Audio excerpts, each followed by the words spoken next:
दुनिया को आप बनाते हो तो सर्पों को बोले जब दुनिया हम बनाएंगे तो सर्प कोई और बनाएगा, मैं ही बनाता हूं। बोले प्रभु जब सर्पों को आप बनाते हो, दुनिया को आप बनाते हो, तो सर्पों को क्रोधी किसने बनाया? भगवान देखने लगे काली नाग को, ये तो अपने जाल में ही फंसाया जा रहा है।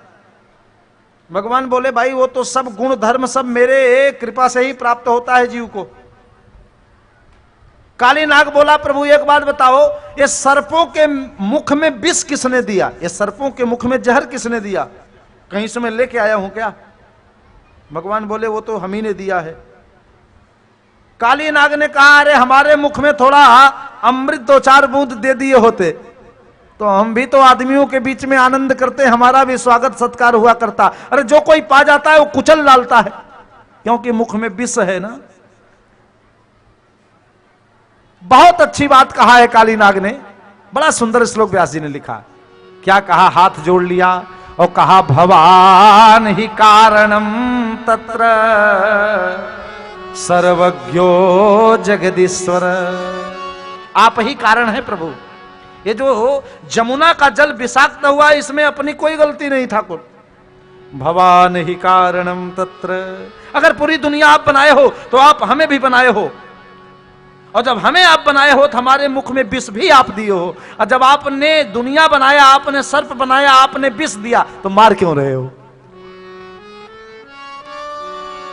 भगवान काली नाग को देखने लगे, कहा भवान ही कारणम तत्र सर्वज्ञो जगदीश्वर अनुग्रहम निग्रहम वा मन्य से तद विदेहिन। भगवान बोले एक काम करो, तुम काली दक को छोड़कर रमण द्वीप को प्रस्थान करो। बोले प्रभु वहां जाने का तो मैंने कई बार प्रयास किया, पर आपका वाहन गरुण वहां नहीं रहने देता। जब जाता हूं तो गरुण जी दौड़ा लेते हैं। भगवान बोले चिंता मत करो, तुम्हारे फणों के ऊपर नाच नाच के मैंने अपने चरण की मुहर लगा दिया है। अब मुहर लगा दिया है अपने चरणों की, अब हमारे गरुण जी तुमको परेशान नहीं करेंगे। अब जाके रमण द्वीप में निवास करो। भगवान काली नाग के फन के ऊपर खड़े हो गए। काली नाग पत्नियों के साथ जमुना जी के जल के ऊपर आ गया। अब जितने ब्रजवासी थे सब बेचारे अनिष्ट की आशंका से सबका हृदय व्यथित हो रहा था। कृष्ण दर्शन लाल सा, जितने ब्रजवासी थे सब बोले अरे लाला जल्दी भाग के आ जाओ, बड़ा विषैला नाग है। भगवान बोले चिंता मत करो, चेला बन गए हो। काली नाग से बोले किनारे चलो लेके, एकदम जल के मध्य से किनारे आ गया। भगवान बोले झुक जाओ, फन को झुका दिया। भगवान एक चरण को जमुना जी की रेत में रखे और एक चरण काली नाग के फन पर रखे। ब्रजवासी दौड़े कन्हैया के भुजा को पकड़ने के लिए। बलराम जी ने रोक दिया, मत जाओ, क्योंकि 100 फन वाले विषैले नाग का शरीर में विष लगा है। तुम लोग मत स्पर्श करो, मैं 1000 फन वाला हूं, शेष नाग हूं। पहले 100 फन वाले विषधर नाग के विष को हमें ग्रहण कर लेने दो, क्योंकि हमारा वह विष कुछ नहीं बिगाड़ सकता, फिर तुम लोग मिलने का प्रयास करो।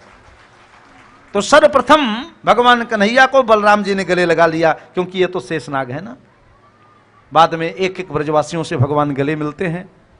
ब्रजवासियों की आंखों से अश्रुपात हो रहा है। लाला तुम छलांग लगा दियो, हम सब ब्रजवासी कितने व्यथित हो रहे थे।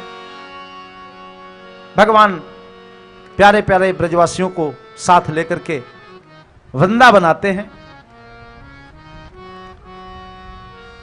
धीरे धीरे 6 महीना का समय व्यतीत हो गया।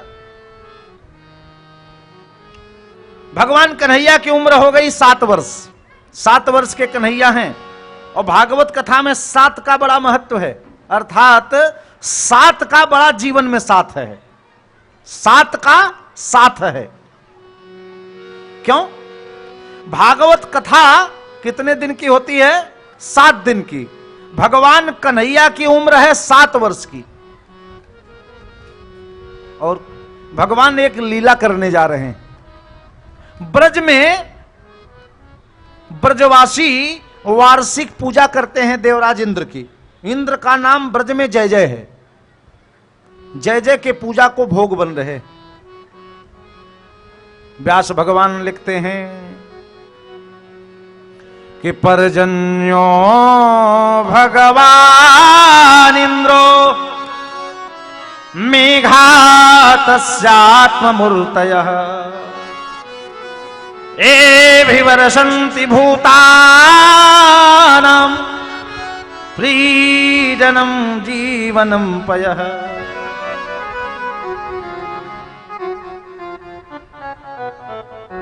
ब्रज में इंद्र के पूजा की परंपरा है। वार्षिक इंद्र की ब्रजवासी पूजा करते हैं तो इंद्र वर्षा करते हैं। ब्रजवासियों को लगता है कि इंद्र वर्षा करेंगे, घास हरी भरी रहेगी, सो हरी हरी घास को गैया खाएगी, दूध देगी, सो हम लोग गोरस का आनंद लेंगे। इसलिए नियम है